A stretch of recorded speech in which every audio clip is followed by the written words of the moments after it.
Picture this, right? You are standing in the middle of this grand, just incredibly opulent, ancient royal court. Oh, the tension in the room is just palpable. Exactly. The air is so thick with tension. You've got this powerful king sitting on his throne, and standing right in front of him is a desperate mother with her young son. His own flesh and blood. His own flesh and blood. He's staring right at them. But instead of embracing them, he just completely panics. Right. Out of pure, unadulterated social embarrassment, he publicly denies them both. He just lies to the faces of his entire court. And the mother, I mean, she realizes she has no witnesses, right? There's no conventional way for her to prove her case here. None. So she takes this gamble that just completely defies all logic. She physically hurls her own child up into the air and, like, calls upon the universe itself to judge the truth. Which is just wild. It's insane, but the child doesn't fall. He defies gravity. He just sits there, floating in midair. This living, undeniable testament to the truth that leaves the entire royal court completely breathless. It's just such an unforgettable image from ancient literature. I mean, it cuts right to the core of human nature, power dynamics, and, just the extreme lengths people will go to protect their own reputations. It really does. And welcome to this special deep dive crafted specifically for the Simplified Awakening YouTube channel. We are genuinely thrilled you're here with us today. We really are. And since you're listening, we'd like to humbly ask you to support the channel's journey into these ancient wisdoms. So please hit that subscribe button, drop a like on the video, and definitely share your valuable comments down below. Your support is what keeps these explorations going. Yeah, please do. So today we're focusing on one extraordinary narrative from the ancient Buddhist Jataka texts. It's called the Katthahari Jataka. Right. And our mission here is really to extract the profound insights this story offers regarding, well, the nature of truth, that sometimes toxic obsession we have with social status, and the sheer weight of taking responsibility for our actions. Which is a lot to unpack. And the narrative actually kicks off with a completely separate scandal, which I found fascinating. Oh yeah, the frame story. Right. It's this present-day scandal for the Buddha, serving as the catalyst for the ancient tale we're going to explore later. So we start with the king of Kosala, who has just uncovered this massive secret about his wife, the Sacca-kiriya. Yeah, and to really grasp why this secret is such a bombshell, we have to look at the rigid social hierarchies of that era. I mean, they were intense. Right. Status was everything. Exactly. So Sacca-kiriya was recognized as the daughter of a nobleman named Sacca. But the secret is that her mother was a slave girl named Nagawinda. Oh, wow. And when the king of Kosala discovers this maternal lineage, his entire perception of his wife just evaporates. He doesn't see his partner anymore. He just sees this terrifying stain on his own social standing. So he strips his wife of her royal rank entirely, just like that. Yep, just completely degrades her. And he doesn't stop with her either. He degrades their son, Vidutopa, too. He traps both of them inside the palace without any of the royal titles. It's brutal. It is. And, it reminds me of a modern PR crisis. Like, you see a politician or some public figure get caught adjacent to a scandal, and their immediate knee-jerk reaction is to disown whoever is causing the bad press, even if it's family. Oh, totally. It's all about optics. Exactly. They let optics completely override any sense of loyalty or, frankly, morality. Well, the king is just terrified of the nobility. Yeah. He is supposedly this absolute monarch, yet he's entirely imprisoned by the opinions of his own court. Which is so ironic. Right. He punishes his own family for a lineage they had absolutely zero control over just to save face. And of course, word of this injustice eventually reaches the Buddha. So the Buddha shows up at the palace at early dawn, and he brings 500 brethren with him. That's quite the entrance. I mean, it's a statement, right? He sits down and just casually asks the king, sire, where's Sacca-kiriya? He forces the issue. Yeah, he forces the king to explain out loud what he has done. He makes him say it. And the way the Buddha dismantles the king's panic here is just a masterclass in logic. It's brilliant. He asks this series of really simple questions. First, he asks the king, whose daughter is she?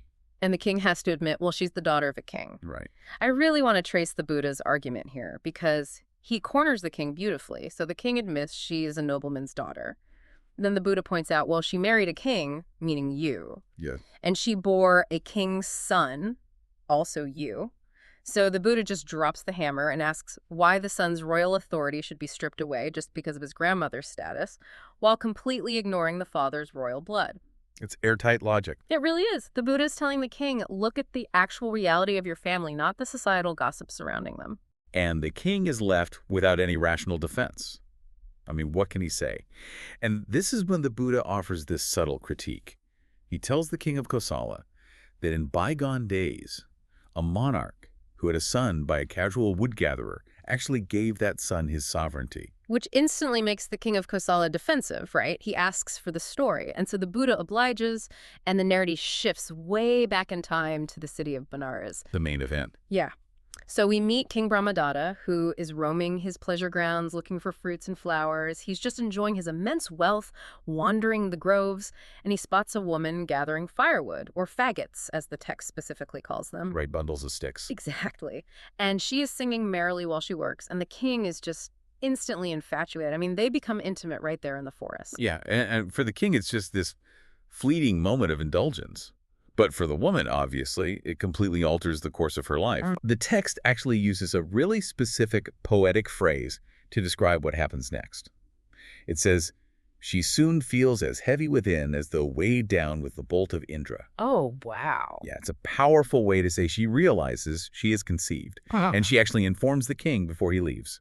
And I am so curious about the king's immediate reaction here. Because he doesn't deny it to her face, right? But he clearly goes into full-on crisis management mode. Oh, absolutely. Damage control. Yeah.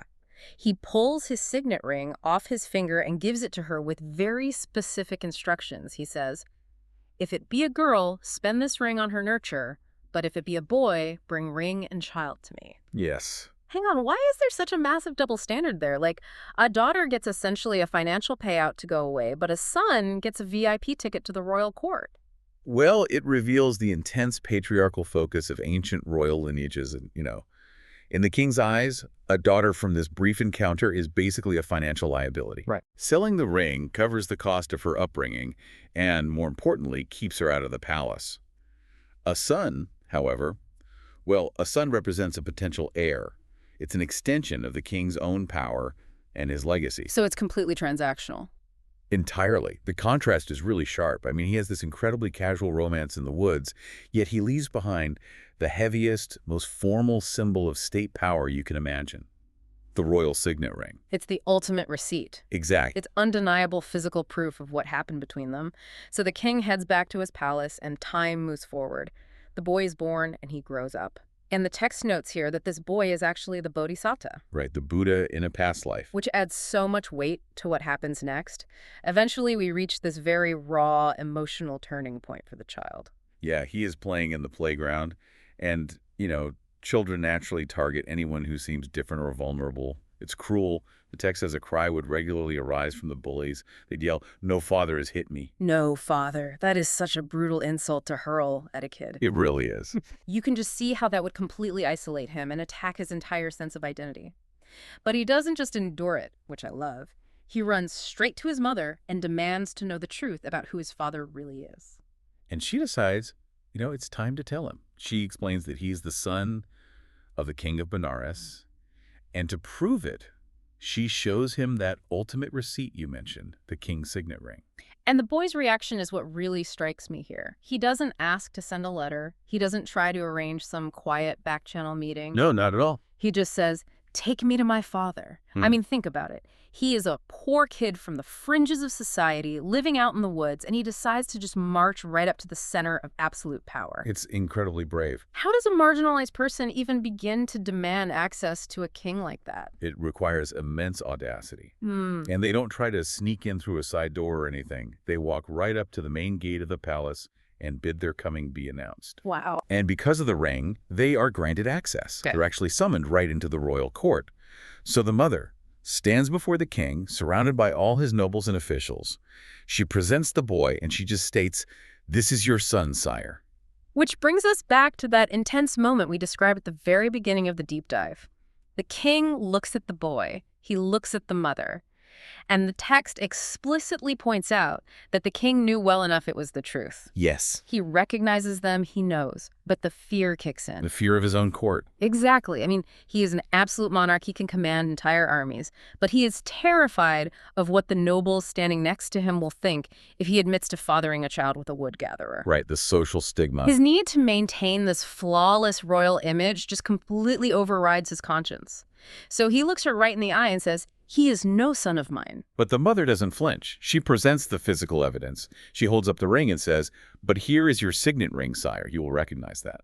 And the king doubles down. He denies his own ring. He says, "Nor is this my signet ring." It's unbelievable. He is gaslighting her in front of the entire kingdom. He's using the absolute authority of the throne to just rewrite reality, purely because the truth is inconvenient for his social standing. I mean, why do people with that much power feel the need to lie so blatantly when the evidence is literally right there in front of them? Well, because absolute power is often incredibly fragile. That's a good point. The king's authority relies entirely on the collective belief of the nobles in that room. If he loses their respect, his power wavers. He calculates that a blatant lie is safer than a humiliating truth.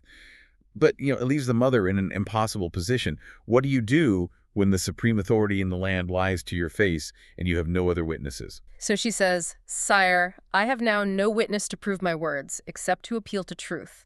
And then, and this is the part that just blows my mind, she grabs her own son by the foot and she hurls him up into the air. I mean, I just have to stop here. She throws an infant into the air. That sounds completely reckless. How is risking a child's life a valid legal defense? It feels like straight-up child endangerment. It does. It is a shocking action to our modern sensibilities, for sure.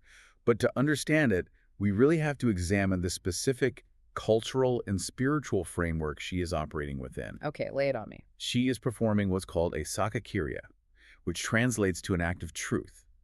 So in ancient Indian philosophy, truth was not seen merely as a subjective moral concept. Like just being honest. Right. It wasn't just about honesty. Yeah. It was understood as a literal fundamental force of the universe, much like gravity or thermodynamics. Wait, so it's not just a nice idea, it's about aligning with actual physical law.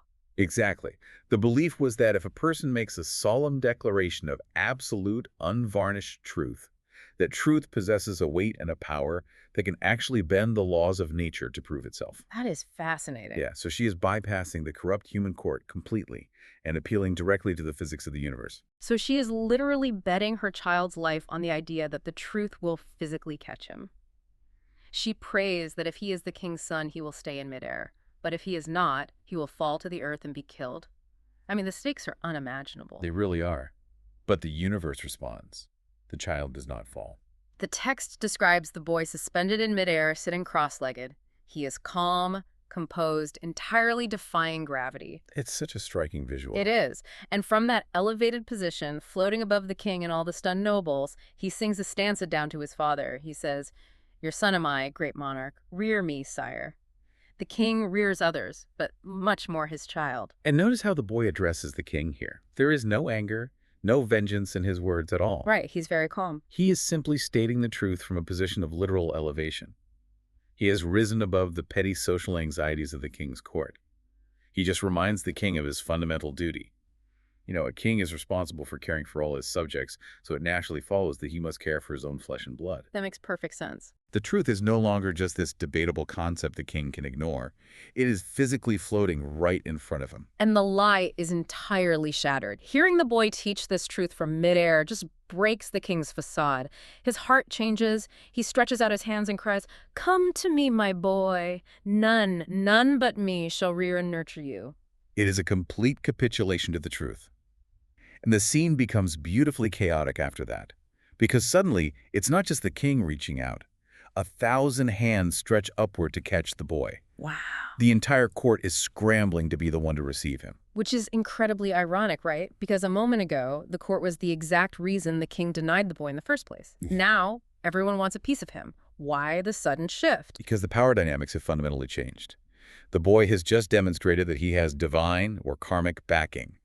The court recognizes that the boy's power supersedes the king's social anxiety. Well, he's true. He's untouchable now. Exactly. But the boy remains entirely in control of the situation. He intentionally bypasses all those thousand reaching hands and descends straight into the lap of the king. He cuts out the middlemen and publicly cements their relationship. I love that. And the king instantly reverses his previous cowardice. He makes the boy the viceroy right then and there, and he elevates the wood-gatherer mother to be his queen consort. And the story concludes with the historical detail about the boy's future that ties all these themes together perfectly, I think. Yeah. When the king eventually passes away, the boy inherits the throne. But the royal title he chooses is deeply significant. He becomes King Katthahana, which translates to the faggot bearer or the wood gatherer. I am just fascinated by this choice. I mean, he has ultimate power now. He could pick any grand, intimidating name he wants. Why choose a name that highlights the very thing society used to mock him for? Because he understands that owning your history is the ultimate power move. Wow. He isn't trying to erase his mother's humble origins or pretend he was, born in a palace with a silver spoon. He permanently embeds his past right into his royal identity. It's the ancient equivalent of reclaiming a slur. He takes the exact thing his father tried to use as a source of shame and turns it into a literal badge of honor on the throne. He's basically telling the world, my mother gathered wood and I rule this kingdom. He refuses to hide. It serves as such a powerful repudiation of the king of Kosala's behavior back in the frame story, too. Remember, the Buddha is telling this story to a king who just locked up his wife and son out of embarrassment over their slave origins. Oh, right. The parallel is perfect. The Buddha is demonstrating that true greatness does not come from curating a flawless image. It comes from acknowledging reality and ruling righteously despite the judgment of others. And the Buddha brings the lesson home in the palace by revealing the historical identification of the characters, which is a classic feature of these Jataka tales. It is. The Buddha explains that the mother in the story, the brave wood-gatherer, was a past life of Mahamaya who would become the Buddha's own mother. Okay. The father, King Brahmadatta, was Suddhodana, the Buddha's father, and that floating boy who demanded the truth. That was the Buddha himself in a past existence. It adds incredible weight to the whole narrative. It's not merely a fable about a king, it's a demonstration of a soul spending lifetimes learning about truth, courage, and taking responsibility. It really perfectly encapsulates what we set out to explore today. We see how the obsession with status breeds cowardice, but an unwavering commitment to the truth can literally elevate someone and command the respect of an entire society. So what does this mean for you listening right now? We want to leave you with a provocative thought to consider after this deep dive ends. Think about how much energy we all waste in our daily lives trying to hide our humble beginnings, or smoothing over past mistakes out of social shame. Oh, so much energy. We constantly curate these perfect images for the nobles in our court, right? Our colleagues, our peers, our social media followers. But consider the untouchable power that might be unlocked if we simply stopped hiding. When, like the floating boy, we force the world to look at the unvarnished, undeniable truth of who we are, without apology or spin. I mean, reclaiming your own wood-gatherer origins might just be the most liberating action you can take. Imagine dropping the facade and trusting the physics of truth to just hold you up. We really hope you found value in this journey through the Katthahari Jataka. If you did, please don't forget to subscribe to the Simplified Awakening channel. Yes, please do. Drop a like on this video and share your thoughts in the comments. We really want to hear how you interpret the power of truth in your own life. And please stay hooked, because there's another incredible story coming very soon on the channel where we will unpack more of these timeless insights. Until next time, remember the mother standing alone in the royal court and ask yourself, what happens when you finally stop trying to control the narrative and just let the truth hang in the air for everyone to see?